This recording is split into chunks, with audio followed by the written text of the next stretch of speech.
All right, so today I'm excited to have Andrea Henry of Henry Business Law with us today. She's going to be sharing her journey and sharing some of her business experience with the rest of you today. So I'm glad that you made it today. Thank you for joining us. Thank you for having me. I'm very excited to have this chat. Excellent, excellent. You're welcome. You're welcome. So why don't we start with you sharing your story? What got you into business? Yeah, so I've always been fascinated with business. My dad's an entrepreneur. He's had several different businesses. And when I was in university, even though I was there for law, I did internships with investment banking because I've just Mm, always been fascinated with the world of finance and business and how people come up with new ideas and raise capital and get people to buy in. So that's always been a fascination of mine. Um, when I started my legal journey, I started as an employee, and um, over the years, it became clear to me that the way that I wanted to kind of run my life and the things that's that I right. wanted for myself were going to be difficult to achieve as an employee. And so after I had my third child, I started a firm with a friend because, like, well, I want to be successful. I want to be able to practice law in the way that I want. I want to help the people that I want, and I Hmm. want to be me. And I also don't want to work 100 hours a week because I'd like to see these children that I've that I've had. So um, for me, it really was the attraction of not having a ceiling to what I could earn and being able to have flexibility um, That's right. to earn what I wanted and to do it in the hours and in the way that I wanted. That's right. That's right. All right. Thank you. Thank you. Thank you for that. So why don't you talk about the transition from being an employee to owning your own business? Because I think that is one of the most difficult transitions anyone can make. I personally know how challenging it was for me, leaving my full-time salary job. At the time I was making over 100K. Uh, to come full time into the business that couldn't even pay me half of that. Mm. And I remember in that first year when I made the full transition, how I had to blow almost 60 grand in my savings for that year just to just to keep up with my cost of living. So tell us a little bit about that transition. Well, I did, I guess, kind of a gradual transition. So when I stopped being an employee and moved to doing consulting, which is still different from having your own business, but it's That's right. there was a first transition to not having a regular paycheck. I had two major clients, so it was more of a guaranteed income than you do when you start a business from scratch. But it was a step down from having a job, right? So That's right. um, and then moving from consultancy into business, yeah, we blew through savings. We actually downsized. We moved to a smaller home. Like Mm. we took some steps downwards so that I would have the Hmm. freedom to be able to do that. And then I don't know. I've always I think I've been entrepreneurial even as an employee. So wherever I've worked, I've always been the one coming up with new initiatives and, well, how Mm. about we do this differently and we could do this thing for our clients instead. So that aspect of it was a relatively easy transition because I think I've always just been in whatever role I'm in, I've had that entrepreneurial drive. Um, and yeah, in terms of the money, I just kept telling myself it will get better, it will get better, Mm. and working to get to that point. And I think, people who work with lawyers and accountants, and we can tell them when you're an entrepreneur, you don't need to replace the entirety of your salary with what you're making in your business because there's so many more things that you can pay. And you could spend a week talking about this, Ken, but there's so many more Mm. things that you can run through your business as long as That's right. it's related. And so, um, it's not the easiest of transitions, but I think it's been really worthwhile. That's right. That's right. So tell us initially when you started. So you said you went into partnership with was it just one person or two people? It was with one other One person. other person. Okay. So tell us about that. How did that work out? Because sometimes I know sometimes it's always tough to do business on your own. It's Yeah. easier if you can find the right partner, but I know it's always challenging to find the right person.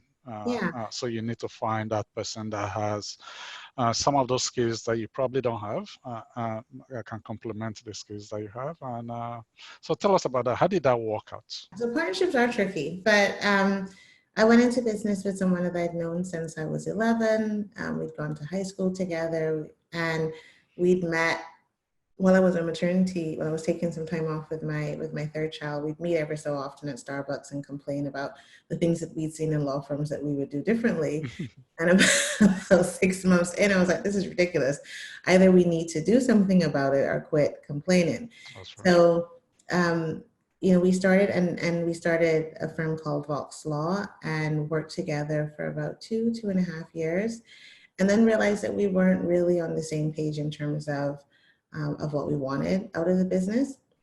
But it was a Mm-hmm. very amicable separation. And I for people who are going into partnerships, it's really important that you keep the lines of communication open. So even when it became clear that we weren't on the same page, we never kind of retreated behind a wall. We always, had open communication. Mm-hmm. And also, as you would expect from two lawyers, we had a very, very, very clear partnership agreement.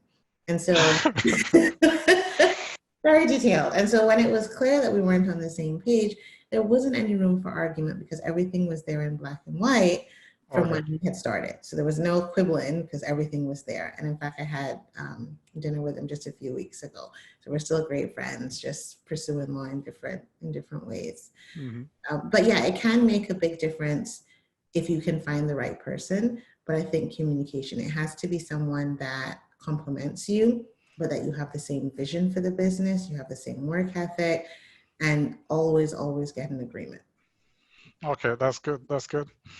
So I know, particularly when you're starting out initially in business, is always difficult to balance. I think there is this popular quote that says entrepreneurs, they live a regular 40 hour a week job to start working 100 hours a week That's right. on a venture that makes no money. So how was that for you initially in terms of leaving a stable job, starting a business? How were you able to balance that in terms of with your life? It was tough. I didn't sleep a lot, which I don't recommend, but it's what I did. I got up for about 2 years. I got up at 4 o'clock every morning to work undisturbed between 4 and 7 when my kids would get up. And then I would get them off to school. And then I would spend my day doing networking because at the time, we had no budget for, radio ads or Facebook ads or anything Hmm. like that. We like just went and spoke to people. Hmm. Right? So I spend my whole day doing that, get the kids in the evening, do some work, and be back up at 4 o'clock again. So I wouldn't necessarily recommend that, but that's kind of those are the hours that I had to work with. But I will say it is important, even in the early days when you're working long hours, to take time to look after yourself, to make sure that Hmm. you are getting at least some rest, that you are, taking care of your health and still exercising, because in the long run, those things will give you longevity. That's Otherwise, right. your body will force you to burn out, right? Your body will force you to stop. It's better to have a voluntary stop than an involuntary one. That's right. No, I totally agree. I totally agree. And I think I was in a training recently, and one of the psychologists in that training, he recommended taking a break every 50 minutes to stretch. And so what I started doing recently is to set timers on my phone. Every 15 minutes, I get up, Yeah. do some stretches, push-ups, do whatever I have to do. Then get a glass of water, come back again, and continue the ride. Mhm. Uh, And so, honestly, and I know this will probably sound strange, and I know what it's like. We started with 3 clients all together and very little in savings and a lot of hustle. But um, now when I have boundaries in place, when there's certain times that I don't work and I make sure that I have enough rest and I take time for exercise, when I made those changes, the business actually did better, wow, which I wow. would not have thought, right? Because you can't believe you got to be working all the time and That's right. hustling. But honestly, especially if you're trying to build a big business, if you're trying to get to 7 figures, you have to Hmm. very quickly transition to the role of CEO. And your role as That's right. CEO is not to be down in the details and the weeds. Your role is to be managing the business, to be working on it, to figuring out, who's your team and figuring out your systems and making the bigger decisions. And to do that, you need to have space. You need to sleep. You need to have time to think, That's right? You right. need to have That's right. time to kind of let your body relax, because that's when the big decisions become clear. That's right. That's right. Oh, thank you for sharing that. I think that is so key. One of the least things we do these days is to make our time to think, and so we are always busy running around trying to get stuff done. So thank you for sharing that. I think that is important for anyone listening. So talk about initial capital in getting started in business. How was that for like you? I know sometimes with professional services, we don't need a huge capital to get into business. But in your case, I know if I recall when I met you initially, you guys were renting a space in downtown Toronto. We were. So tell us a little bit about that. How did you get capital to start? We were renting a very small space. We had a very basic startup. We both brought in just over $1,000 to put into it. Literally, we paid first and last. I bought the cheapest desk that's available at IKEA. Like basically, it was a big slab of a desk with legs. It was nothing else. We had our laptops from before, and we signed up to a receptionist service so that there were people to answer the calls. That was basically it. Right? No, we got the business cards. We got business cards. But even though we didn't start with a website. That's right. Right? We didn't have a website. We didn't have social media. We had a place where we could meet clients. We had a receptionist service. And we went out and talked to people. And then every time, if we got a client in, everything got reinvested into the business. So if we got a big client, right, we're like, oh, okay, now we can get business cards, or now we can get a website. And we just kept reinvesting. But the initial setup was very low. And nowadays, you can probably set up for even less than that, because you can provide services virtually. So really, as long as you have a computer and a strong internet connection, start a business. That's right. That's right. I totally agree. Thank you.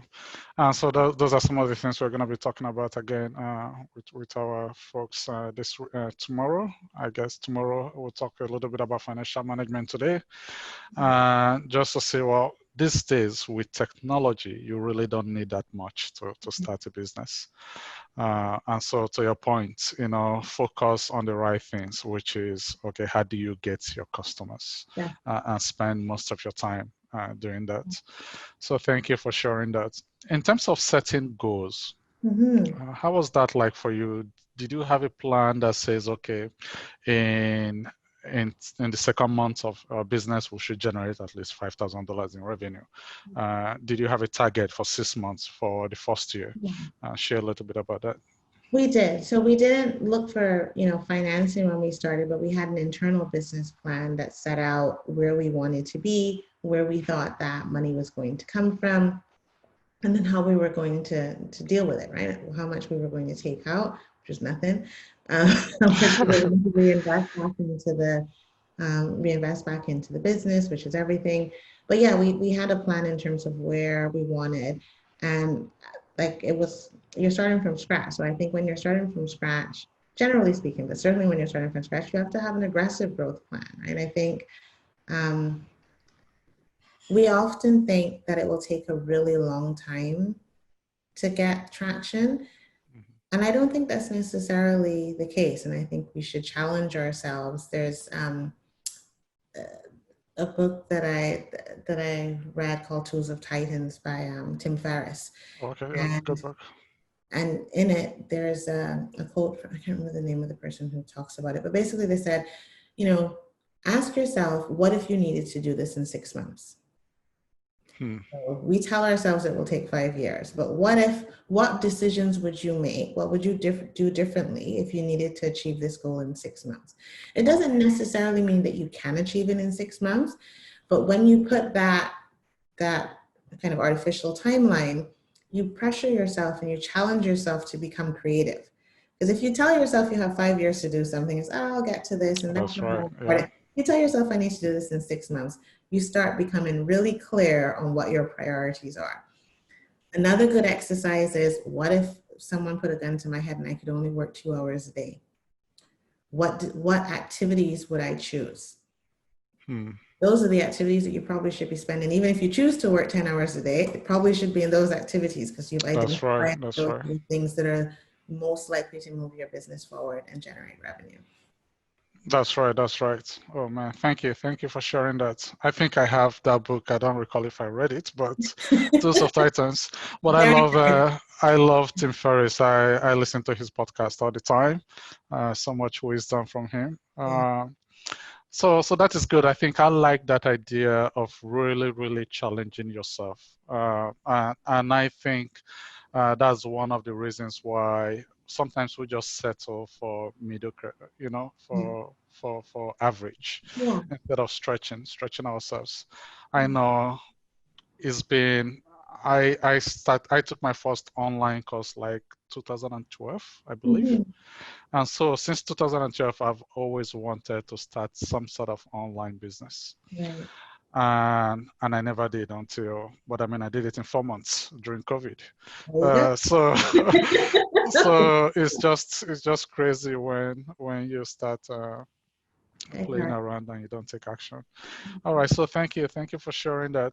So I like, because you mentioned something that is very important, and I think we talked about this on day one, that once you start a business, you need to have something saved, or you need to have another source of income to sustain your day-to-day living. Mhm. Because the last thing we want you to do is to start pulling those funds from your business and start spending it in your personal life, because that's one of the fastest way to kill your business. And Mhm. I like the fact that everything you make in the initial stages, you reinvest it back in your business, Yeah. and that is the way you grow your business. So I'm glad that you mentioned that. So tell us a little bit, if you're starting from zero, Mhm. what did it take you to get to your first $100,000? Because I think that's where most people are today, Yeah. particularly people that are starting, and some people that already have a business, but I mean, they've been stuck at either 20,000, 50,000, or $60,000 per year. So how can they move from where they are today to at least their first $100,000 in revenue? And what changes will that require from them? Invest in relationships, right? So that's been the case in my business. I've seen it in a lot of my clients' businesses. Relationships are key because you need people. One, your clients are obviously your most important relationship, but Mm-hmm. also the people that your clients interact with or that your potential clients interact with, right? So very early on, I was like, okay, who is it that I want to, and to step back, maybe the first thing should be figure out who it is you really want to serve. Who That's right. is That's your right. ideal client or customer, and get really, really clear about it. One of my early coaches was like, you should be able to have a mental picture. You should know whether she likes to drink Mm-hmm. Starbucks or Tim Hortons, like what show, like you really, it should become a real person to you so that you're very clear about how that person wants to be served and how Mm-hmm. to speak to them and how to direct your messaging so that it evokes an emotional response in that Mm-hmm. target client. Mm-hmm. If you're trying to serve everybody and trying to be all things to all people, your message gets too diluted. That's right. That's right. And then it becomes really hard to get to those six figures because you're That's just right. kind of lukewarm, right? The Bible talks Mm-hmm. about neither hot nor cold, right? You kind of be all things to all people. You end up being nothing to no one. That's right. That's So right. I'm a big believer in niches. I'm a big believer in being very clear about who it is that you want to serve, and and that doesn't mean that you won't help other people. There are other people who I market, and my messaging is almost exclusively to women entrepreneurs. Mm-hmm. I do work with guys and love Mm-hmm. working with guys, but my Mm-hmm. messaging is really clear about who my target That's right. client is, and I think that helps you become known. So once you know who your person is, who are they in contact with, right? So in my business, I looked at it and I was like, well, my clients are also going to speak to accountants. They're going to speak to coaches. They're going to speak to marketers. Who else are they getting services from? Mm-hmm. I need to develop relationships with those people because they're going to be in a position to tell my potential clients about how wonderful our business is, right? Wow, wonderful. Yeah. And those relationships really, as long as you nurture them and you make sure that you're showing gratitude to people who are helping you along the way, and who are referring to you, those relationships will continue to grow. And that works in a non-online fashion, but it Mm-hmm. also works in online. The whole idea of affiliates are people who will act as referral partners or affiliate partners for your Mm-hmm. business. If you can have develop relationships with people who have your potential clients or customers in their audience and they're Mm-hmm. willing to promote what it is that you're doing, it greatly increases your reach, right, in a much quicker manner than if you're trying to get to those people directly. Yeah, that's awesome. Oh, thank you. Thank you for sharing that. That is such great wisdom. And I think this is where we neglect quite a bit in terms of building that relationship. I know when we started in 2013, we were doing everything for everyone. And so it is a challenging way to grow a business. And that's one of the things we talked about earlier this week, to just pick a market. Yeah. Similar to what we're doing with this, we picked a market to serve Black business owners. Okay. And even though that is a broad market, but at least it may be a way to start, and there's an opportunity to narrow that even further. Mhm. Um, so tell me a little bit about the importance of coaches and mentors in building your business. How have you relied on coaches and mentors? Is that something you continue to do today? Yeah. So very early on, and against my father's vehement advice, I invested really heavily in coaches, from almost the beginning. Because again, I'm a fairly impatient person. And I was like, well, I'm sure I can figure it out on my own, but it's going to take a lot longer for me to figure it That's out right. on my own than to just pay someone who's done it and who's advised other people how to do it. And let me just get the answer and move on. And so, um, yeah, I invested heavily in coaching. I tend more now towards execution just because That's right. I've been in business for a little while now and kind of know a little bit more of what to do. And now it's important that the ideas get actually executed. But I think in the early stages, if you can find someone who has gone through it, so not Yeah, theoretical people, who that's right. actually in the business have had to meet payroll, who've actually had to go through it, that's really important. And even if you don't have the finances to pay for a coach, you can be around people, and this is the beauty of the internet. Hmm. There's a lawyer turned coach called Rachel Rogers in the US who was really instrumental, from the beginning in terms of setting that, it's difficult to see yourself doing something when if you don't see anybody else that looks like you doing it. That's right. And so she was a, young Black woman, lawyer, had 3 kids, and was still, killing it. And so I listened, like I signed up to her newsletter. Anytime she spoke, I would go, go, try to figure out where she was speaking. Because even though, I wasn't paying her, but I was Yeah. learning from her. And just seeing someone that looked like you and who was in a similar circumstance being able to do it helps because it removes that excuse. Because you're like, well, that person can do it, which means there must be a way. So all I have to do is find the way, but it means it's possible. So even if you're not at the point to invest, in it, following people who are in your area or who have done something similar to what it is that you want to do and seeing what they've done. Like there's no need to reinvent the wheel. Like if 5 people have taken these 5 steps and have been successful, it's a pretty good chance that if you take those 5 steps you'll be successful as well, right? um, Hmm. the other thing is to try to surround yourself with people who are going after the same types of goals. Hmm. Well, I know from speaking to a lot, I'm fortunate that my very close friends are all entrepreneurs. So we all Oh, get that's each good. other and that helps a lot. Um, but I've also joined masterminds, especially when I'm trying to deal, like right now we're building team and my friends are entrepreneurs, but they don't have a big team. So I need to now go talk to people who've been through that, who understand what it's like to build a team so that I can That's right. get advice and support from them.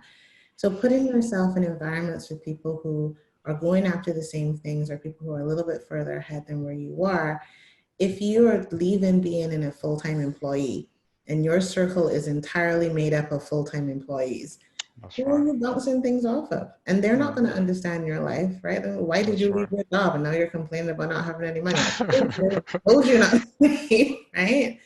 So be around positive people and people who are going to support you on your journey.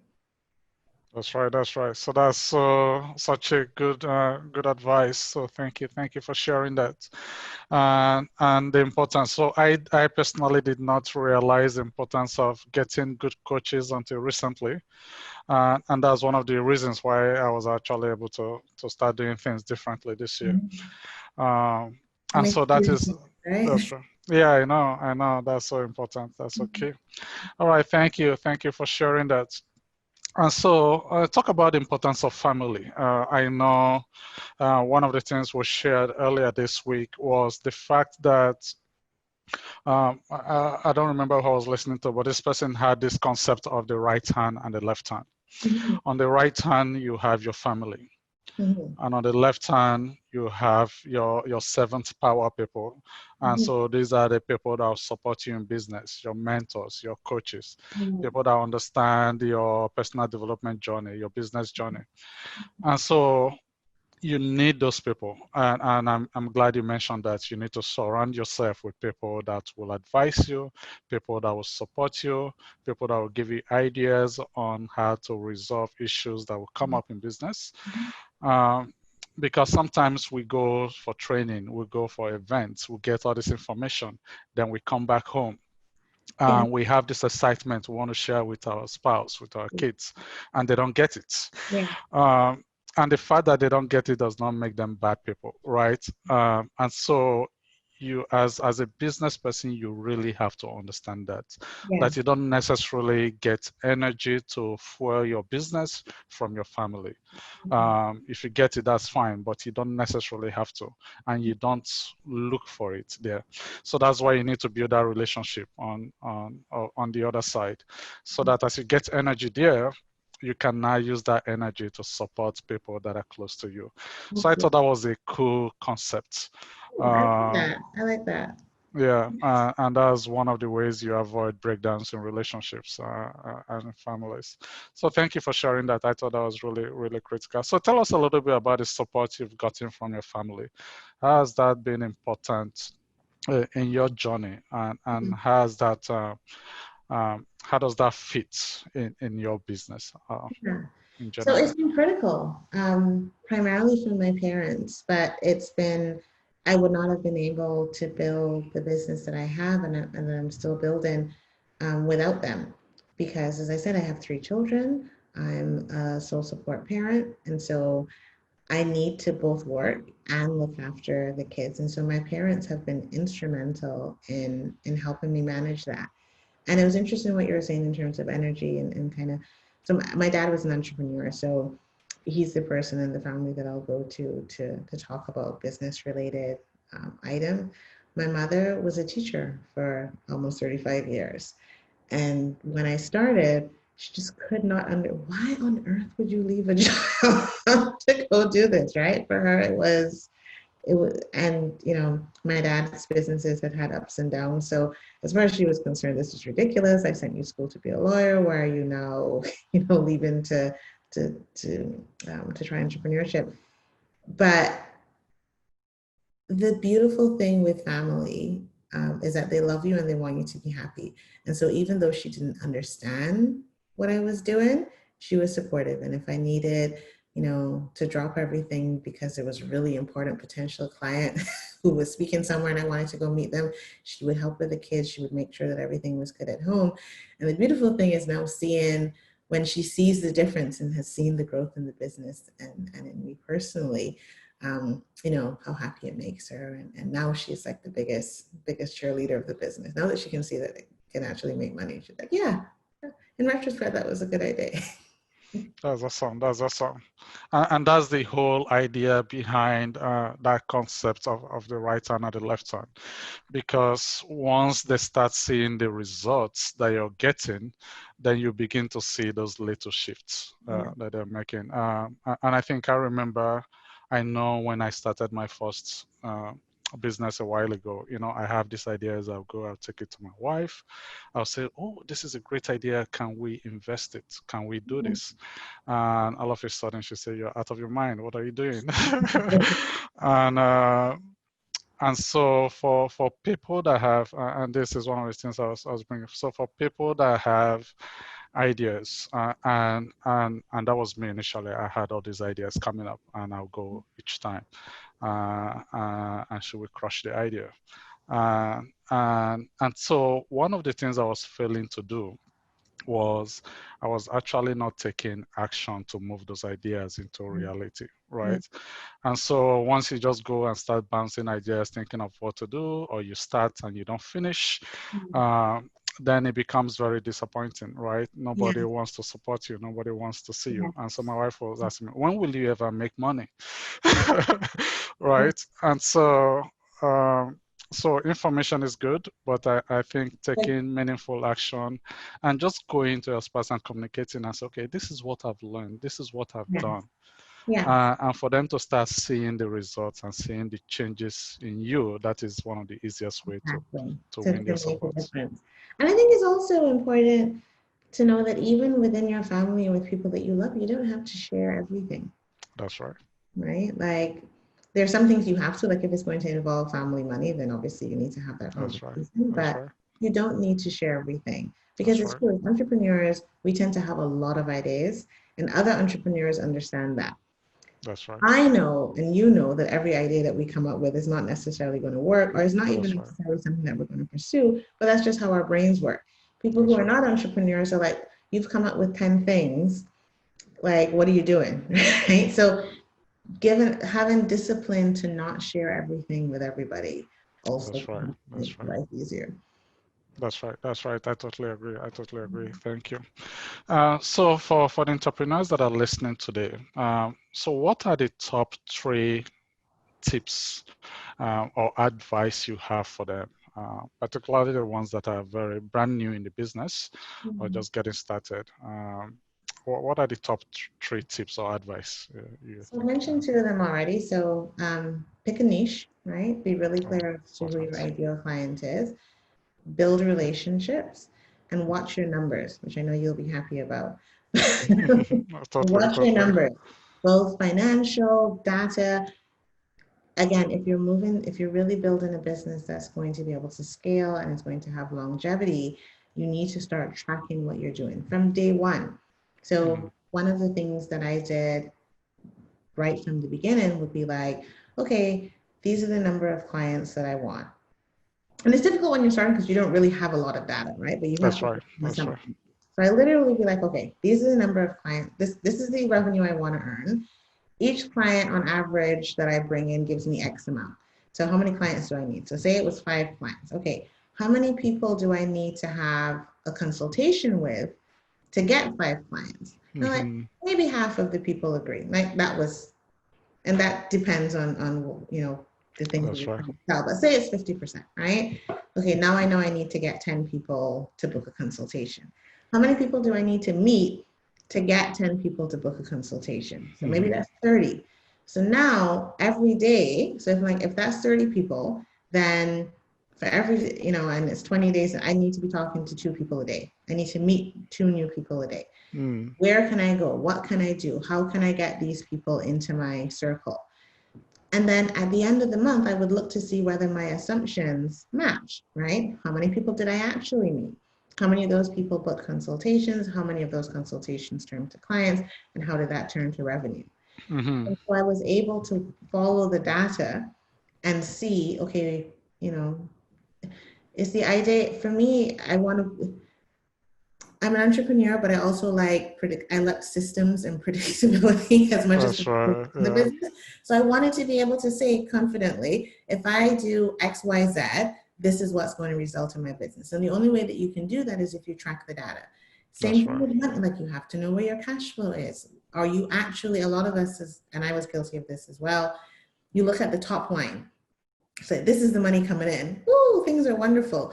But you're not looking at your net. You're not looking at allocating for taxes. You're not looking at allocating for profit, right? So keeping an eye on your numbers, both financial and like your marketing data. If you're doing marketing, if you are going on social media, you need to track it. How much, what's the increase in your number of followers? Is that making a difference in Mm-hmm. the revenue?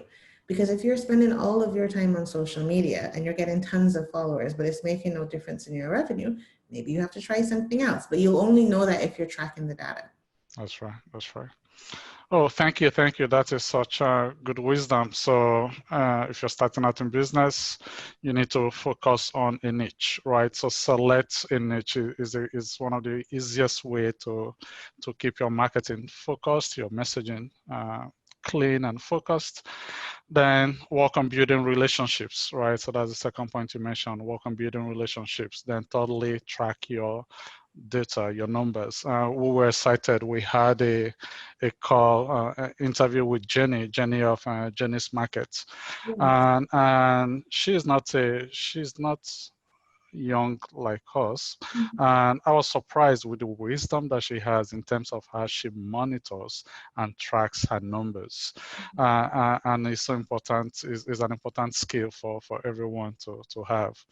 And that's something we'll be sharing today as well. So thank you for those tips.